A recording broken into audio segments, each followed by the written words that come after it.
ദൈവത്തിന് സ്തുതി. സങ്കീർത്തനം 102. യഹോവേ, എൻ്റെ പ്രാർത്ഥന കേൾക്കണമേ. എൻ്റെ നിലവിളി തിരുസന്നിധിയിൽ വരുമാറാകട്ടെ. കഷ്ടദിവസത്തിൽ നിന്റെ മുഖം എനിക്ക് മറിക്കരുതേ. നിന്റെ ചെവിയെങ്കിലേക്ക് ചായ്ക്കണമേ. ഞാൻ നിലവിളിക്കുന്ന നാളിൽ വേഗത്തിൽ എനിക്ക് ഉത്തരമള്ളണമേ. എൻ്റെ നാളുകൾ പുക പോലെ കഴിഞ്ഞു പോകുന്നു. എൻ്റെ അസ്ഥികൾ തീക്കൊള്ളി പോലെ വെന്തിരിക്കുന്നു. എൻ്റെ ഹൃദയം അരിഞ്ഞ പുല്ല് പോലെ ഉണങ്ങിയിരിക്കുന്നു. ഞാൻ ഭക്ഷണം കഴിപ്പാൻ മറന്നു പോകുന്നു. എൻ്റെ ഞെരുക്കത്തിൻ്റെ ഒച്ച നിമിത്തം എൻ്റെ അസ്ഥികൾ മാംസത്തോട് പറ്റുന്നു.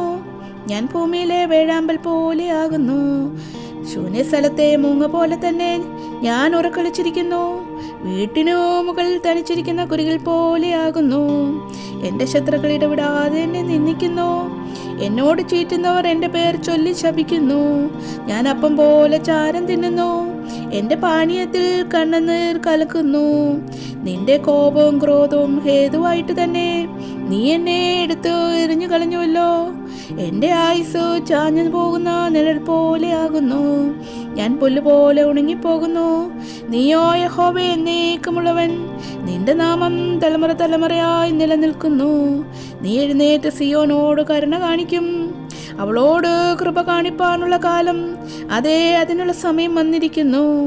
നിന്റെ ദാസന്മാർക്ക് അവളുടെ കല്ലുകളോട് താല്പര്യവും അവളുടെ പൂഴിയോട് അലിവും തോന്നുന്നു.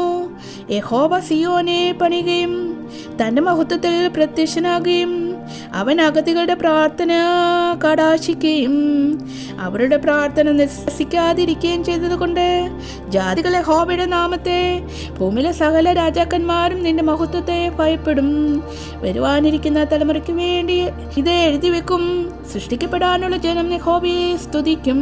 യഹോവയെ സേവിപ്പാൻ ജാതികളും രാജ്യങ്ങളും കൂടി വന്നപ്പോൾ സിയോനിൽ യഹോവയുടെ നാമത്തെയും യെരൂശലേമിൽ അവന്റെ സ്തുതിയെയും പ്രസ്താവിക്കേണ്ടേനെ.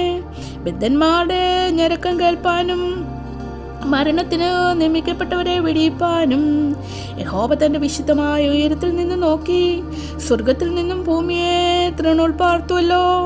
അവൻ വഴിയിൽ വെച്ച് എൻ്റെ ബലം ക്ഷയിപ്പിച്ചു. അവൻ എൻ്റെ നാളുകളെ ചുരുക്കിയിരിക്കുന്നു. എൻ്റെ ദൈവമേ, ആയുസ്സിൻ്റെ മധ്യത്തിൽ എന്നെ എടുത്തു കളയരുതേ എന്ന് ഞാൻ പറഞ്ഞു. നിന്റെ സംവത്സരങ്ങൾ തലമുറ തലമുറയായിരിക്കുന്നു. പൂർവ്വകാലത്ത് നീ ഭൂമിക്ക് അടിസ്ഥാനമിട്ടു. ആകാശം നിന്റെ കൈകളുടെ പ്രവൃത്തിയാകുന്നു. അവ നശിക്കും, നീയോ നിലനിൽക്കും. അവയെല്ലാം വസ്ത്രം പോലെ പഴുകിപ്പോകുന്നു. ഉടുപ്പ് പോലെ നീ അവയെ മാറ്റും. അവ മാറിപ്പോവുകയും ചെയ്യും. നീയോ അനന്യനാകുന്നു. നിന്റെ സംവത്സരങ്ങൾ അവസാനിക്കുകയില്ല. നിന്റെ ദാസന്മാരുടെ മക്കൾ നിർഭയം വസിക്കും. അവരുടെ സന്തതി നിന്റെ സന്നിധിയിൽ നിലനിൽക്കും.